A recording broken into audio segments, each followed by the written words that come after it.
sa lahat ng mabuting bagay galing sa Panginoon. At nawa po, inaanyayaan po namin kayo ni Brother Orly, kasama ko po, na makinig po tayo ng salita po ng Panginoon. Samatalahin po natin ang panahon sapagkat ang mga araw po ay nasasama. Kaya nawa po ay tulungan po kabayan po tayo ng Panginoon. At mahabag na mahabag po ang Panginoon sa lahat. Brother Orly? Yun nga po mga kapatid, mga kababayan, mga minamahal. Sumayin niyo po ang kapayapaan ng Panginoon sa gabing ito. Tayo po ay patuloy na magnilay-nilay, magbulay-bulay ng salita ng Panginoon sapagkat ito po ay napakahalaga sa ating buhay. Ano po? Ito po ay nararapat na ating gawin sa araw-araw sapagkat yan po ay nakalagay sa aklat ng mga awit na mapalad ang tao. Sa Kapitulo 1, Talatang 1, mapalad ang tao na hindi lumalakad sa payo ng masama, ni tumatayo man sa daan ng mga makasalanan, ni nauupo man sa upuan ng mga manlilibak, kundi ang kanyang kasiyahan ay nasa kautusan ng Panginoon, at sa kautusan niya nagbubulay-bulay siya araw at gabi. So napakahalaga po mga minamahal na tayo po ay laging nagbubulay-bulay ng salita ng Diyos sapagkat ang sabi, tayo po ay magiging mapalad. Tayo ang ikay magiging gaya ng punong kahoy na itinanim sa siping ng mga agos ng tubig na nagbubunga sa kanyang kapanahunan, at ang kanyang dahon naman ay hindi malalanta. Yan po kasi rin po ang sinabi ng ating Panginoon Jesucristo dito sa kapitulo sa aklat ni Juan Kapitulo 15, Talatang 1, na nararapat po yung bawat tao ay manatili kay Kristo. Tulad nga po ngayon, ano po, maraming relihiyon na nagpapakilala Kristiyano daw po sila. So, lalong-lalo na po itong relihiyon na galing po ng Roma, ano po. Ngayon po, lumalaganap yung pagpupost nila ng larawan ng isang babae na yun daw po si Mama Mary. Happy birthday daw po ngayon ng kanilang ewan po kung ano. Hindi ko makanta po, Brad. Meron po parang kumakain. Kaya ano po. Pumapasok po. So, ngayon po mga kapatid, papatuloy po tayo na po. Yung ginagawa ngayon ng maraming tao, birthday daw ng ina ng Diyos, ano po. Mga minamahal, wala pong ina ang Diyos. Ano po, wala pong ina ang Diyos. Gawa-gawa lang po yan ng mga tao na mahilig sumamba sa mga Diyos-Diyosan. Ginagawa po nilang Diyos lahat ng mga santo-santuhan, niluluhuran, ginagapang-gapangan, ano po, hinihimud-himuran, hinihimas-himas, para daw gumaling sila sa sakit. Ang totoo po niyan, hindi po kayo gagaling dyan eh, kahit hihimas ninyo.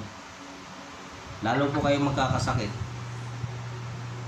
Tingnan nyo po, yung sa dami ninyong humihimas dyan, lalong nagkaroon na ng virus yung mga rebulto na yan. Kaya hihimas ninyo. Diyan sa Negrong Sisusa na yan sa Quiapo. Ano po? Ano po ba ang kailangan? Ngayon, nagpapakilala kayong mga Kristiyano. Hindi naman po kayo Kristiyano yung mga ganyang pananampalataya. Hindi naman po pananampalataya ang Kristiyano yan. Pananampalataya po yan ng mga pagano. Huwag po kayo magagalit, po, katotohanan lang po mga kapatid. Wala pong itinuro ang Panginoon Jesucristo na ganyang aral. Na lahat ng mga santo-santo, mga pangalan ng kung ano-ano, ididikit ninyo sa kahoy, sa bato na ginawa ninyo, papangalanan ninyo ng santo sa Biblia. Wala pong ganyan. Hindi po aral ng Panginoon Jesucristo yan. Pati yung ginawa ninyong negrong kahoy dyan sa Quiapo, sasabihin nyo si Jesus yan. Hindi po si Jesus yan eh. Gawa-gawa lang po yan ng tao. Gagawa ng kahoy, iuukit na katulad ng tao, pagkatapos papangalanan ng pangalan daw ng santo. Magsisi po kayo mga kapatid. Kaya nga po lalong lumalala ang salot sa mundo dahil dyan. Tandaan nyo po yan. Ang puot po ng Diyos ay lalo pong lumalala. Bakit po? Sa gagagawan po ng tao. Imbis na sa Diyos sumamba sa mga kahoy, sa bato, na binabansagan nilang mga pangalan ng santo, kung ano-ano.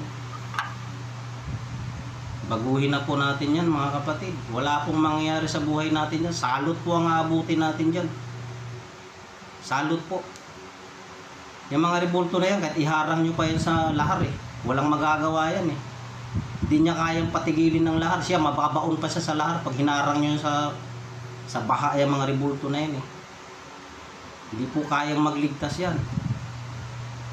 Kaya kung tayo nagpapakilalang Kristiyano, ganito po ang sabi ng Panginoon Jesucristo sa Juan 15, po. Ito po yung kung paano manatili kay Kristo, paano sumunod kay Kristo. Ito po, sa Juan 15 talatang 1. Ako ang tunay na puno ng ubas, at ang aking ama ang magsasaka. Ang bawat sanga na sa akin ay hindi nagbubunga, ay inaalis niya. At ang bawat sanga na nagbubunga ay nililinis niya upang lalong magbunga. Kayo'y malilinis na sa pamamagitan ng salita na sa inyo'y aking sinalita. Ano po ang nakapaglilinis sa tao? Ano po ang nakapagpapabunga sa tao at nakapaglilinis sa kaluluwa ng tao, sa buhay ng tao? Ano po ang nakapaglilinis? Yung bang mga rebulto na inihimas-himas ng tao, yan ba'y nakakapaglinis? Hindi po, lalo ka nga pong magkakasakit dyan Ikaw, halimbawa may sakit ka, hihimas ka doon sa rebulto ang daming humihimas doon. Di lalo kang mamamatay dyan sa sakit. Ang tunay pong makapaglinis sa tao, makapagpapagaling sa tao, ang sabi ng Panginoon Jesucristo, yung kanyang salita. Mga kapatid, ang sabi niya rito, tingnan niyo po ang bawat sanga dito na po sa talatang 3, 15 talatang 3, kayo'y malilinis na sa pamamagitan ng salita na sa inyo'y aking sinalita.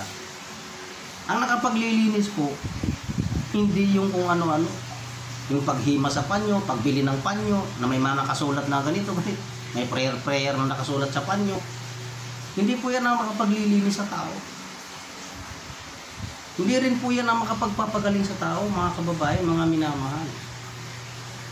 Ang makapagpapagaling sa tao, ang makapaglilinis sa tao, ang sabi ng Panginoon Jesucristo, yung kanyang salita, na kanyang sinalita. Ano po? Ang sabi niya, kayo'y manatili sa akin, at ako'y sa inyo.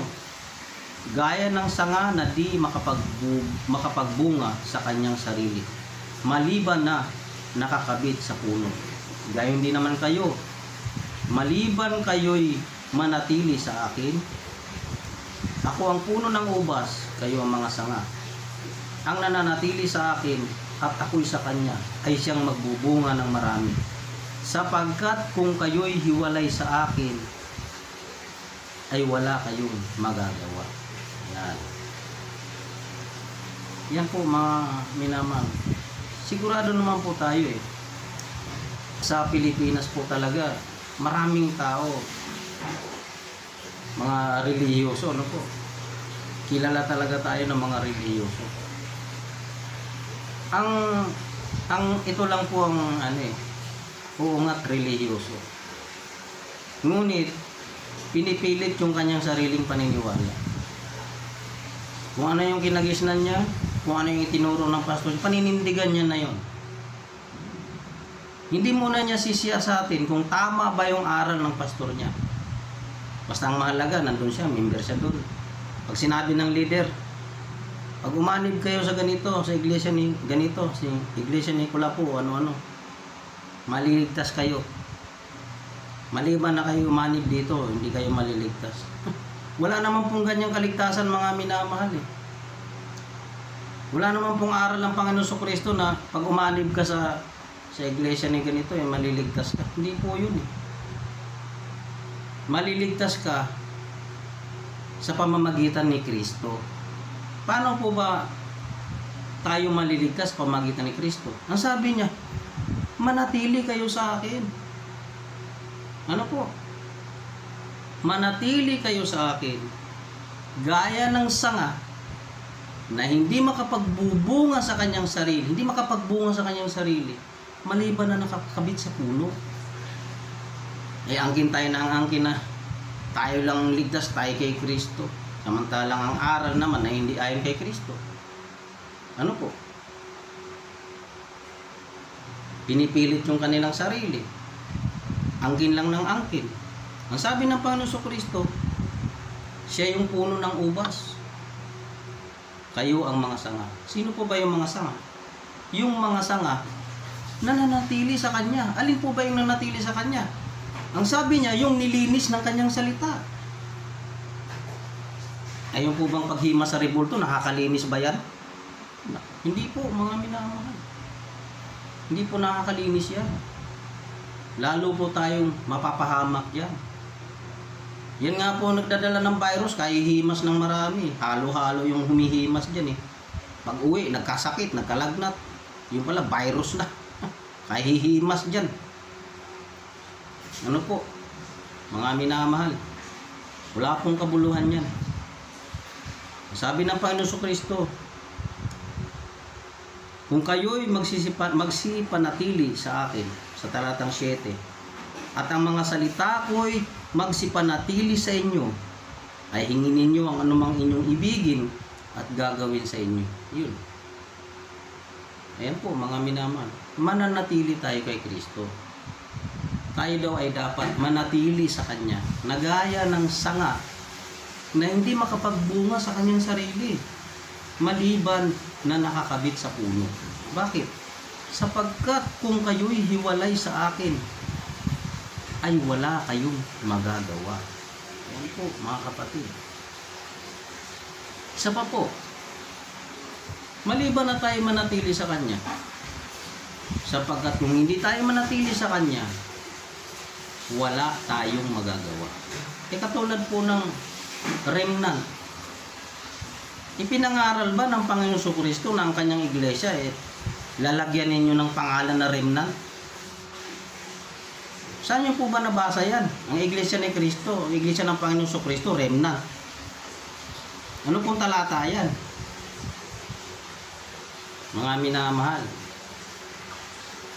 sasabihin natin tayo kay Kristo.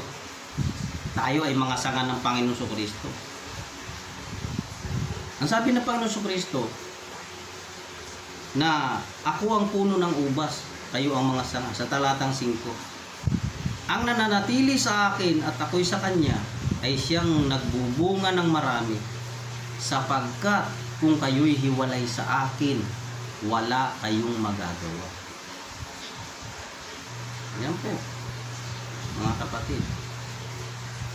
Kaya nga po ang sabi ng Panginoon Kristo, para mapatunayan na tayo ay tunay na mga tagasunod, tayo tunay na mga alagad ng Panginoon Kristo. Ano bang sabi niya? Basahin po natin sa Kapitulo 8 sa talatang 31. Ano po? Ang sabi rito, 1:8:31. Sinabi nga ni Jesus sa mga Hudyong yaon na nagsisampalataya sa Kanya, kung kayo'y magsipanatili sa aking salita, kung magkagayoy, tunay nga kayong mga alagad ko. Yan. Kaya kahit anong angkin natin na tayo lang yung totoo, tayo yung totoo, kaya ng iba dyan, nagmamalaki. Sila daw yung totoo kasi sila daw yung unang-una. Kayo nga po yung unang-una. Kayo po yung unang-unang nagligaw sa tao. Alam niyo po ba kung saan galing yung reliyon? Roma po yan eh. Ha? Kaya nga pag binotismuhan yung isang bata nagiging Romano eh. Ha? Hindi nyo ba naiisip yun mga kapatid, mga kababayan? Ang isang bata pinanganak. Tapos bibinyagan doon. Pag binyag, may tatak na siya na, yes, ganito, the children siya ay naging isang Romano. Isipin mo yun. Hindi po Kristiyano yan, mga kababayan. Gawa po ng mga Romano yan. Hindi po yan tunay na alagad ni Kristo upang sabihin na sila'y kay Kristo at sila'y Kristiyano. Hindi po. Hindi po, mga kababayan. Sa tatak pa lang, kita nyo na kung ano yan Pag bininjagan yung bata, nagiging Romano.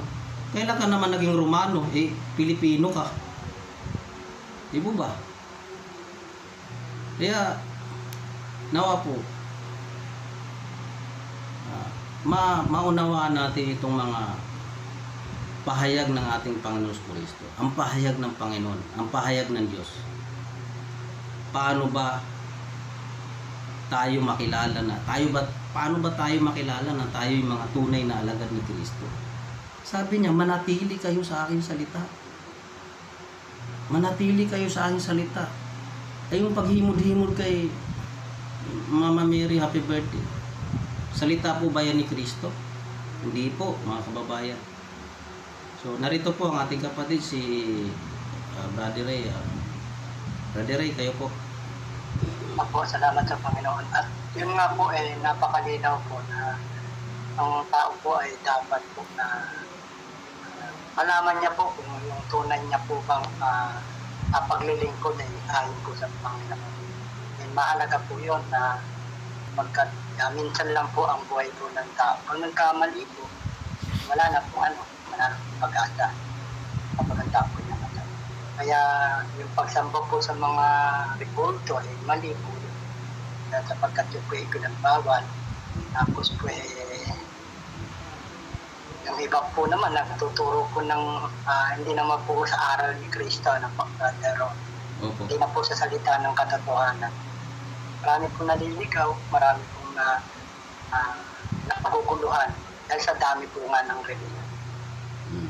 Dito po, Brother Orly, yun po nga sa aklat po ng Ecclesiastes, Kabanatang 12 at talatang 13 at 14. Ang sabi po doon, ikaw ay matakot sa Diyos at sundin mo ang kanyang mga utos sapagkat ito ang buong katungkulan ng tao. Ngayon ba, no? Katungkulan po natin, hindi lang basta katungkulan to, Brother Orly. Buo.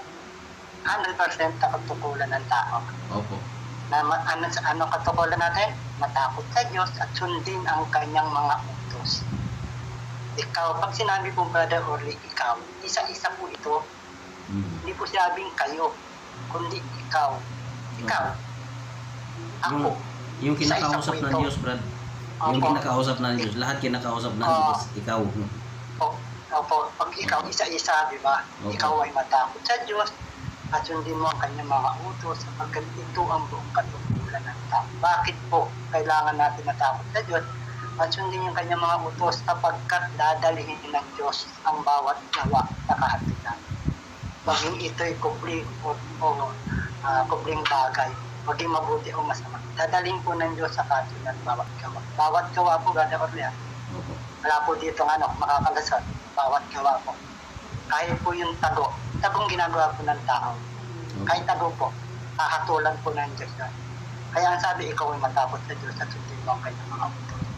Dito po sa aklat po ng Kawikaan, Kabanatang 9, ang ginagamit ko, Brother Orly, Biblia po na matagal ko na ito Yung Biblia ko matagal na.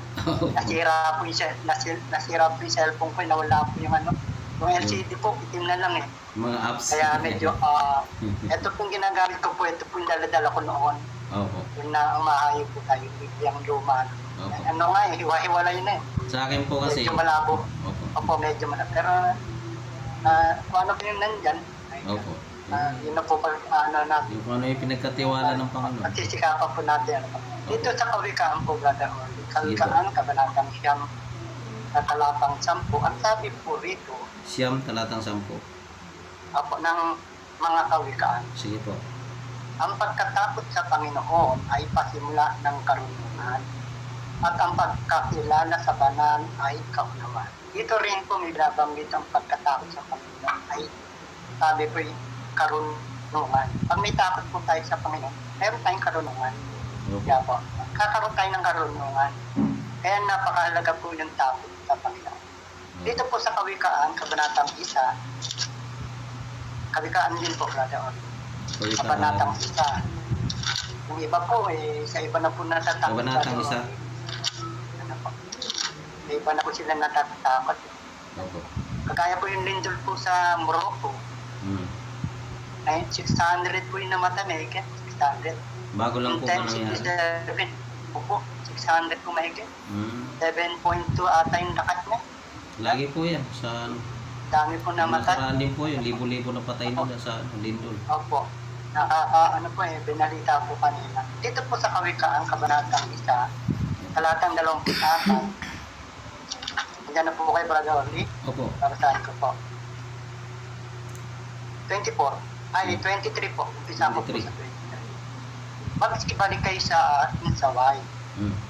Narito aking ibubos ang aking espiritu sa inyo at aking ipahayag sa inyo ang aking mga salita. Ano po? Kapagkat ako'y tumawag, Brother Orly, at kayo'y tumanggi, aking inuunat ang aking kamay at walang makinig. Yun niya po magsibalik kayo sa aking saway. Ano po? Sabi ng Panginoon, magsibalik kayo sa aking saway. Narito aking ibubos ang aking espiritu sa inyo. Kapagkat ako'y tumawag, yun niya po tumatawag din yung Panginoon, at kayo'y tumanggi, aking inuunat ang aking kamay at walang makinig. Yun niya po Brother, no? Kundi inyong inuwi ang aking buo kong payo at hindi nyo inibig ang aking saway. Ano po? Yun niya po, no? Nananaway po yung Panginoon, nagpapayo po siya. Kaya lang, walang makinig. Ako naman, sabi po ng Panginoon, ako naman ay tatawa sa kaarawan ng inyong kasakulaan. At ako'y manunuya pagka inyong takot ay dumarating. Tingnan niya po, no? Tumatawag, mapapansin mo dito, Brother Orly, ang unang tumawag yung Panginoon. Opo. Tumawag siya, tumatawag po siya, walang makinig eh. Opo. Diba po, ang tumatawag sa iyo, may ligka sa iyo, ayaw mong makinig. Opo. Baga sa boss, kung sa baga sa may-ari ng mga negosyo, pabrika, yung may-ari na yung lumalapit sa iyo, ayaw ka pang sumunod, po. Ayaw ka pang talagang makinig. Parang ganun po nangyari. Opo. Tumawag po yung Panginoon, walang makinig po, Brother Orly. Po, ang sabi po rito, ako naman ay tatawa sa kaarawan ng kasakulaan. Ako'y manunaya pagka ang takot ay dumarating. Pagka ang takot ay dumarating na parang bagyo. Po? Dumarating na parang bagyo at ang inyong kasakulaan ay dumarating na parang ipo pagka ang hirap at hapis ay dumating sa inyo. Tingnan po, pag yung hirap at hapis dumating sa tao, kaninong tao? Yung ayaw pong makinig. Ayaw pong makinig sa Panginoon, ayaw ng kanyang payo eh. Tumawag yung Panginoon, walang makinig. Ayun, yung tao po, tatawag sa Panginoon. At sabi ng Panginoon, hindi ako sasagot. Ano po? Kailan siya hindi sasagot, Brother Orly? Kapag dumating po sa tao yung hirap at hapis. Ano po? Yung bagyo malakas yan, di ba po? Yung ipo-ipo, alam mo nyo ba yung ipo-ipo, Brad? Opo. Yung paikot-ikot, pabalik-balik na lang po yung Opo. Nakita ko po yung kanina sa Brad, naka-post na kailan lang po yata nangyari yung maraming winasak, yung ipo-ipo na may diba bagyo.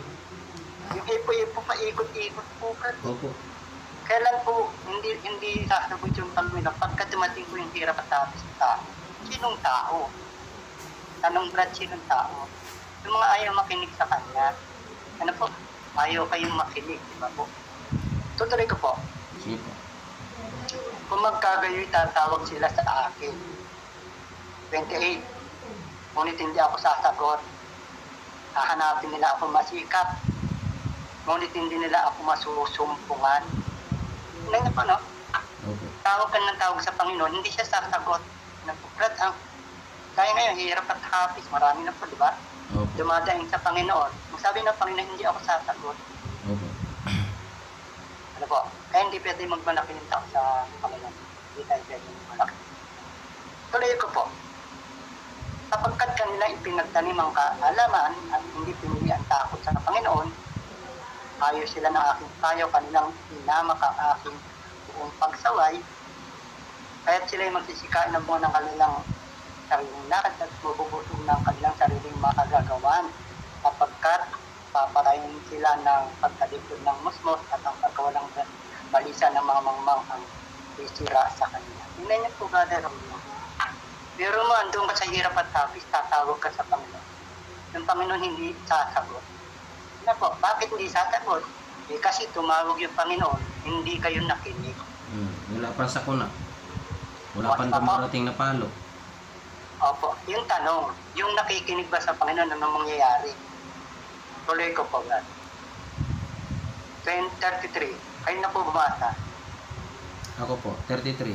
Ah, Ngunit ang nakikinig sa akin ay tatahang tiwasay at tatahimik na walang takot sa kasamaan.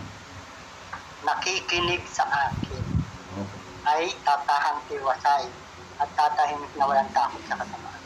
Meron bang nakikinig sa Panginoon? Merong hindi nakikinig. Meron Kung hindi po nakikinig. nakikinig, ano po, pag yung hirap at hapit dumating sa mga taong hindi nakikinig sa Panginoon, hindi sasagot yung Panginoon eh. Hindi po siya sasagot. Pero yung nakikinig sa Kanya, ang sabi, umit ang nakikinig sa akin, hindi po sa amin, Brother Orlia, Opo. hindi po dun sa babaeng tinatawagan po nila. Hindi po sa mga santo-santo. Nakatandaan niyo po ba?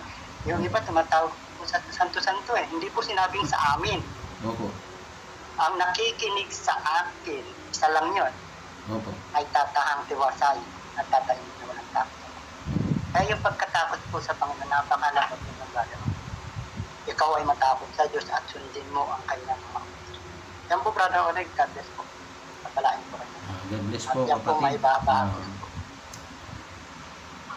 Tayo nga po ay nararapat na tumalima sa salita ng ating Panginoon. Kasi nga po, dahil ng binasa po natin ang ating kapatid na ang Panginoon ay tumatawag. Ang Panginoon ay nagsasalita na makinig kayo sa aking saway. Ngunit sabi ng Panginoon, hindi sila nakinig eh.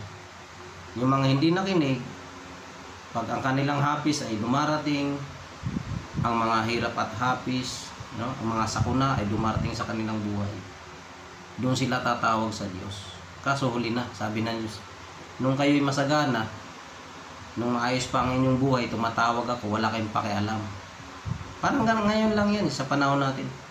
Brad, makinig ka ng Bible study. Makinig tayo ng salita ng Diyos. Wala akong panahon dyan, Brad. Tapos nandun, nagtutumpukan sa inuman, sa lasingan, sa videoke, doon, nagtutumpukan. Ngayon, pag dumating yung kasakunaan, dumating yung sakuna, na ang sabi rito, na kapag ang takot at ang iyong takot ay dumarating na parang bagyo, yan, sa talatang 27, at ang inyong kasakunaan ay dumarating na parang ipo-ipo, pagka ang hirap at hapis ay dumating sa inyo, yan, kung magkagayoy, tatawag sila sa akin. Doon lang nila maalala, Diyos, tika, si Lord. Ang iba, hindi talaga naalala yung tunay na Diyos sa langit. Ang naalala si Mama Mary.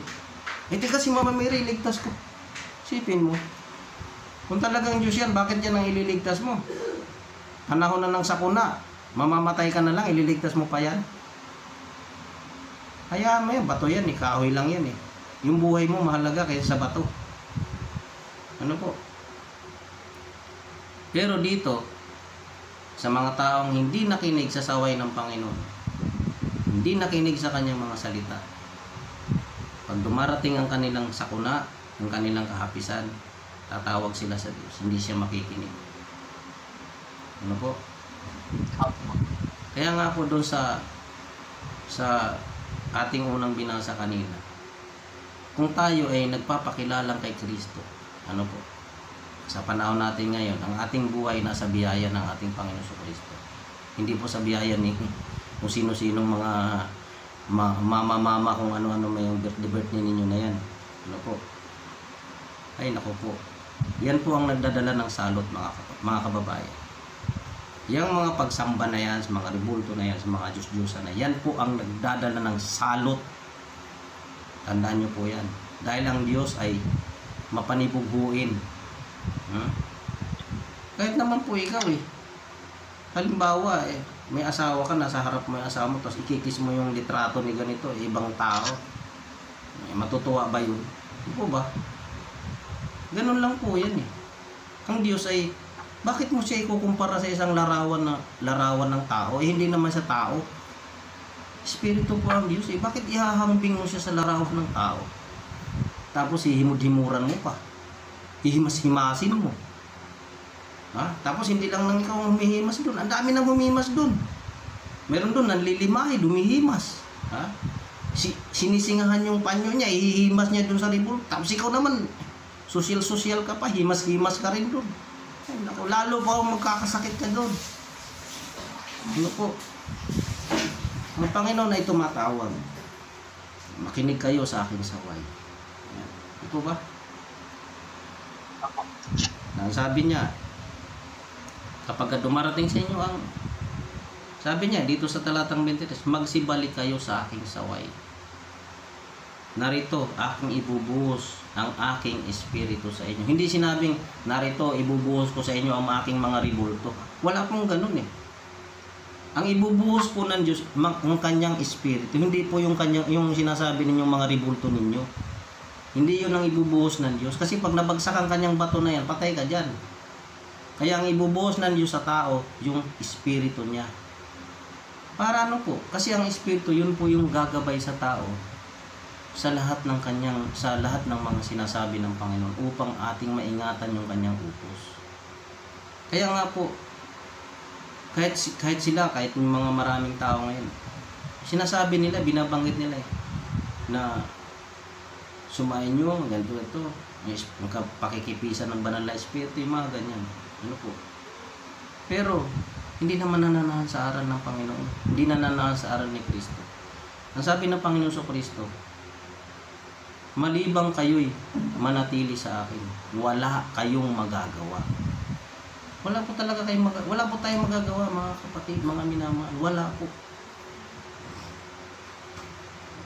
Wala po tayong magagawa pag tayo hiwalay kay Kristo. Ang ating pinanghahawakan, yung ating kinagisnan, ganitong kung ano yung kinagisnan, dito na ako pinanganak, dito ako tumanda, dito na rin ako mamamatay. Talagang mamamatay ka po dyan. Ano po? Wala namang pong tao na hindi pa dumarating ang Panginoon, hindi ka mamamatay. Mamamatay po talaga tao. Kaya lang, huwag na po nating hintayin na mamatay tayo sa kamalian. Ano po? Sabi nga doon sa mamatay o sa mabuhay man, tayo sa Panginoon. Ano po?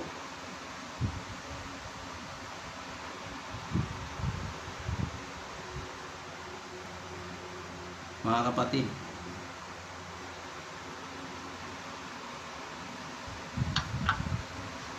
Brother Ray? Apo, yung nga po yung mga nakagisnan po natin paniniwala. Hanggang ngayon po, pinangahawakan pa rin po ng marami. Alam niyo po, Brother Rory, dito sa Gawa 17:24, ano pa? Sa bagong tipan po. Ang sabi po rito, Brother Rory, basahin ko po. Opo. Aklat po ng mga gawa, kabanatang 17, talatang 24. Ang Diyos na gumawa ng sanglibutan at lahat ng mga bagay na naririto ay palibhas sa Panginoon ng langit at lupa ay hindi tumatahan sa mga templong ginawa ng mga kamay. Hindi rin naman pinaglilingkuran siya ng mga kamay ng mga tao na para bagang siya'y nangangailangan ng anumang bagay, yamang siya rin ang nagbibigay sa lahat ng buhay at ng singa at lahat ng mga bagay. Kaya dito, Brother Orly, ang Diyos po hindi po siya, para bang nangangailangan siya ng paglilingkod na ginagawa po ng tao na gagawa po ng rebulto, mga larawan. Ang Diyos, ang sabi ay siya yung gumawa ng sanglibutan. Hindi tumatahan sa mga ginawang templo ng kamay ng tao. Tuloy ko po. Sige po. 27, upang kanilang hanapin ng Diyos. Baka sakaling maapuhap nila siya at siya'y masumpungan, bagamat hindi siya malayo sa bawat isa sa atin. Tingnan niyo po yung Diyos, Brother Orlean. Hindi malayo sa bawat isa sa atin. Yung iba naman, meron po silang nilalako-lako, posisyon, di ba po? Kandila, di ba po? Ang sabi, ang Diyos ay hindi malayo sa bawat isa sa atin. Naka ba dito sa mundo na lugar? Yan. Ibig sabihin, kahit saan ka, hindi malayo ang Diyos sa bawat isa sa atin. Opo. Tapos, brother, malina po yun eh. Hindi malayo eh. Tuloy ko po. Sabi po rito, tuloy ko po, 28, 28. sapagkat sa Kanya tayo nabubuhay. Tingnan niyo po, no? Sa Diyos po tayo nabubuhay. At nagsisikilos at mayroon tayong pagkataon na naman na sinabi ng ilan sa inyong mga sariling mana. Sapagkat tayo na may sa Kanyang lahi. Yung mga tayo ngay lahi ng Diyos ay hindi nararapat natin isipin na ang pagka-Diyos ay katulad ng ginto, tela, at bato na inukit ng kabiyasan at katalinuhan ng tao. Mga panahon ng kahangalan ay pinalipas na nga ng Diyos na dapat ngayon pinag-uutos na sa mga tao ay magsisi silang lahat sa lahat ng dapat. Pakiulit nga po, Brother Orly, at medyo 29 po. Sabi rito, sapagkat sa Kanya tayo'y nangabubuhay at nangagsisikilos, at mayroon tayong pagkatao na gaya naman ng sinabi ng ilan sa inyong sariling mga manunula, sapagkat tayo na may sa Kanyang lahi. Yan. Maraming tao ako'y anak ni Yahweh, ganito. Ako'y anak ni ganyan. Ako'y anak ni Lord, ganyan. Pero pagka nakikita mo naman ay may nakasabit sa liig, ha? Yung maliit na yung ano ba yun? Yung ninyo-ninyuhan, ha? O saka yung amin-aminan ba yun? Ay, mga ganyan-ganyan, yung mga kasabit. Ha? Lahi ka ng Diyos. Pero ang pagkakilala mo sa Diyos, isang maliit na bata. Ha? Ang sabi rito, yamang tayo nga'y, yan, lahi ng Diyos. Ayun, kung kinikilala natin na tayo ay lahi ng Diyos, anong dapat natin gawin? Gagawa ba tayo ng larawan ng tao, tapos himud-himura natin yan sa Quiapo? Eto, ganito po ang sabi. Ay hindi marapat nating isipin na ang pagka-Diyos ay katulad ng ginto, unang pilak, unang bato, na inukit ng kabihasnan at katalinuhan ng tao. Ayan. Kasi nga po, kasi kahit pa yung rebulto mo, mahal, sobrang mahal na rebulto yan. Kahit pa raw yan ay ginto. Inukit pa sa ginto yan. Walang kabuluhan sa Diyos yan. Sabi, walang kwenta yan sa Diyos. Hindi kasi, ito pinakamahal na rebulto to eh. Ha? Kung bibili nitong report natin, billion, talagang yayaman ka rito, $1 billion ang halaga nito. May kabuluhan ba sa Diyos yan? Wala. Kasi sabi ng Panginoon, yamang tayo nga'y lahi ng Diyos, ay hindi na marapat nating isipin na ang pagka-Diyos ay katulad ng ginto, unang pila, unang bato, na inukit ng kabihasnan at katalinuhan ng tao. Ayan. Yung mga rebulto na yan eh, sino bang umukit niyan? Galing daw yan sa katalinuhan ng tao eh. Ha? Kabihasnan, ibig sabihin talagang magaling ang kamay. Ha? Bihasa sa pag-ukit, yung kamay. At matalino. Ha? Napakaganda nung kinalalabasan ng kanyang inukit.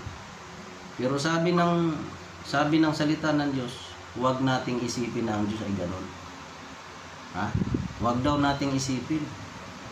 Kung inaari natin na tayo ay lahi ng Diyos, tayo anak ng Diyos, huwag nating isipin na siya ay katulad ng mga inukit na yan. Wala pong kabuluhan yan, mga kababayan. Kahihimas nyo dyan, virus pa ang makukuha ninyo. Ha? Himas tayo ng himas dyan, eh, may mga nanglilimahe, dumihimas dyan.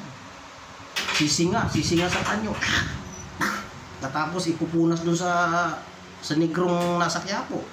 Tapos, yung susunod naman, yung doon niya. Hihimas din siya doon. Nako po. Ha? Hindi ka gagaling. Lalo kang mamamatay dyan. Dahil wala pong kabuluhan yan, mga kababayan. Ang sabi ng nakasulat dito sa Aklat ng Gawa, kung tayo iniisip natin, tayo tinatanggap natin, o ipinahayag natin, anak tayo ng Diyos, huwag daw nating isipin na ang pagka-Diyos ay katulad nun, yung mga inukit ng mga matatalino, mga bihasang mga mang-uukit. Ha? Huwag daw nating isipin na ganyan ang Diyos. Dahil ang Diyos ay Espiritu. Siya yung nagbibigay buhay. Eh bakit gagawa ka naman ng Diyos na walang buhay? Ha? Eh ang Diyos yung nagbigay ng buhay sa'yo, pagkatapos gagawa ka ng Diyos na walang hininga, walang buhay? Naku po. Ha? Subukan mo ang pagka nga may sunog eh. Yan pa ang una niyo yung tinatakbo eh. Ha? Buhat-buhat ninyo yung ano na yun. Ha? May sunog. Ha? Iuna niya itakbo yung kanyang mahal na ano. Kasi mahal daw ginto. Wala pong kabuluhan yan, mga kababayan. Nasabi po sa 30, Brad? 30. Sa 30. Ang mga panahon ng kahangalan ay pinalipas na nga ng Diyos. Datapat ngayon, pinag-utos niya sa mga tao na magsisi silang lahat sa lahat ng dako. Yun. Kahangalan po, Brad. Kahangalan pala yan, mga kababayan. Yung paghilog ninyo dyan sa yung himas-himas na yan. Naku po. Yan po yung kahangalan. Kahangalan po yan. Hindi po ba? Isipin mo naman, yung isa, siningahan yung panyo. Tapos ipupunas doon sa negrong Jesus dyan sa Quiapo. Pagkatapos ikaw naman na social, pa doon na Junia ka pa, tapos hihimas ka rin doon. Nako po. Yan ay isa. Pag-uwi niyo ng bahay, Brother Orly, pupunas sa mga anak. Oo, hindi lalong nagkahawa-hawa na ang sakit. Tapos magugulat ka, bakit nagkalagnat yung baby mo? Ay, naku po, mga kababayan. Sasabihin mo, nagkalagnat yung baby ko. Ano, hindi magkalagnat, hinimas-himas mo doon. Ano po?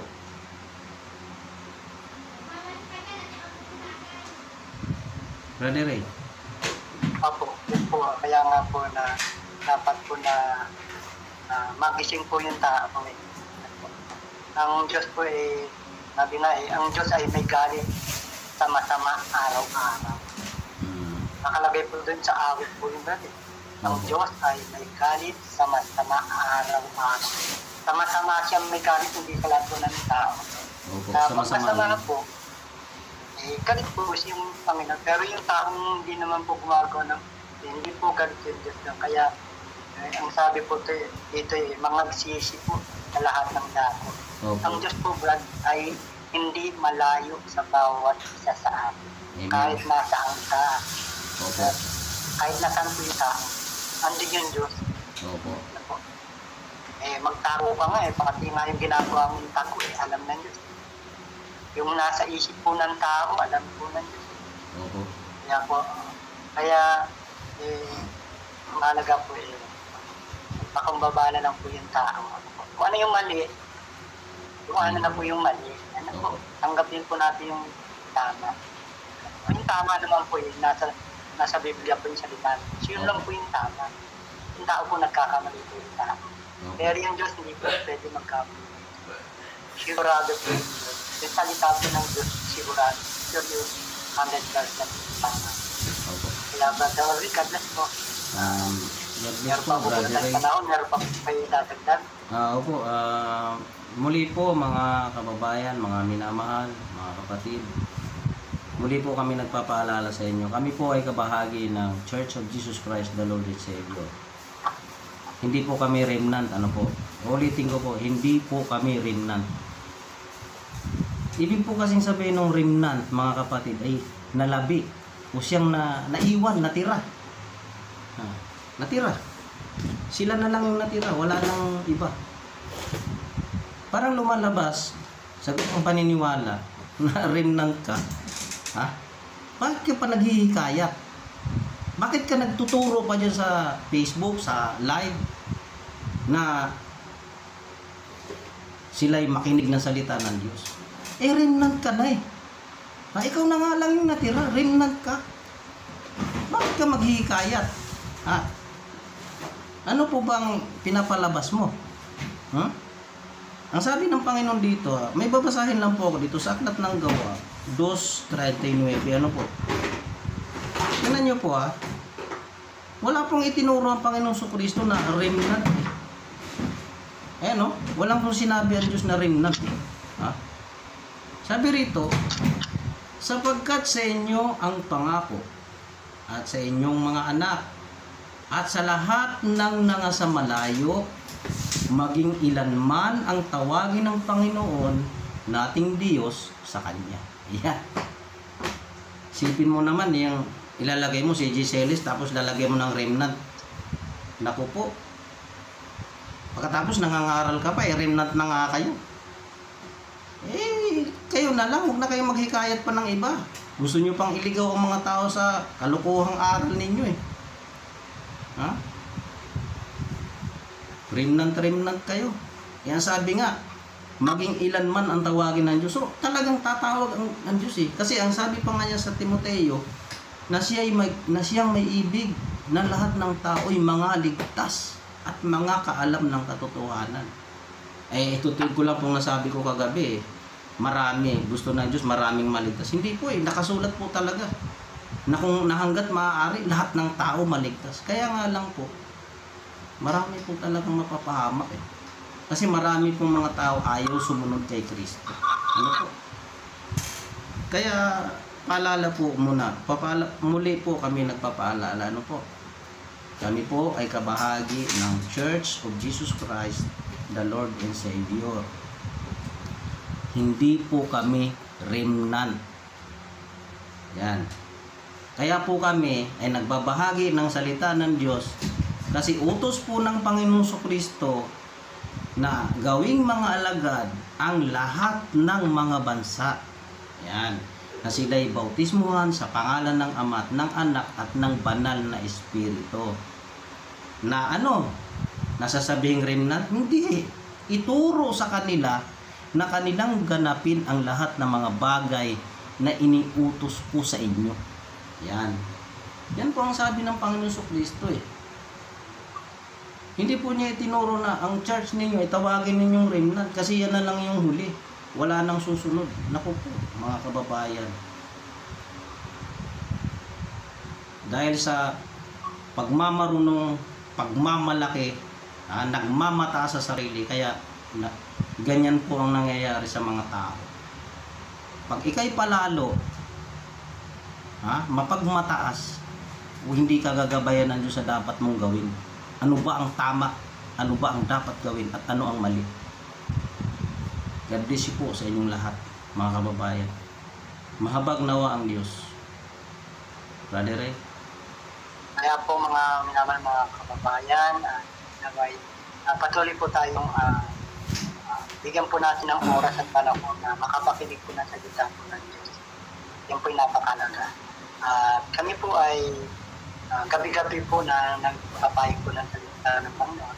Nag-uumpisa po kami alas 9 po ng gabi. Gabi-gabi po yan. Patulong po niyaya po ng Panginoon. Tulungan po kami, sabayan po kami ng Panginoon.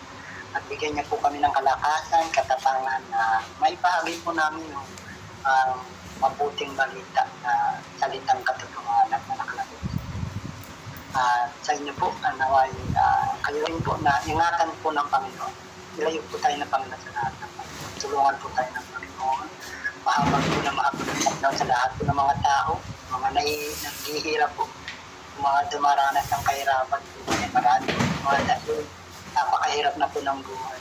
Pero pakatandaan po natin, ang sabi ng Panginoon, ang nakikinig sa akin ay tatahang iwasay at tatahimik na walang takot sa kasamaan. Yan po yung nakalagay sa aklat po ng mga kawikaan, kabanatang 1, talatang 33. nakikinig. Kaya huwag po tayo matakot kung nakikinig po tayo sa Panginoon. Huwag tayong matakot sa mga bagay na nangyayari ng kasamaan. Kaya, hindi po sa inyo pong lahat, Brother Ibanibig po. God bless po naman. Ako po si Brother Orly, sa patuloy na nagpapanyaya sa inyong lahat sa amin pong ginagawang paglilingkod. Nawa po patuloy po tayo makinig ng salita ng Diyos. Nawa patuloy tayong bigyan ng kalusugan, kalakasan at kahabagan ng Panginoon ang mga may sakit sa inyo. Salamat sa lahat ng mga nakikinig. Nawa po ay dinggin ng Diyos ang inyong mga hiling, sa mga nais sumunod sa kalooban ng Diyos at maganap ang kanyang kalooban. Nawa po ay tulungan tayo ng Panginoon na magawa natin ang buong katotohanan. God bless po sa inyong lahat, mga kababayan. Okay po, God bless po. Hanggang dito na lang po. Inyo pong lahat.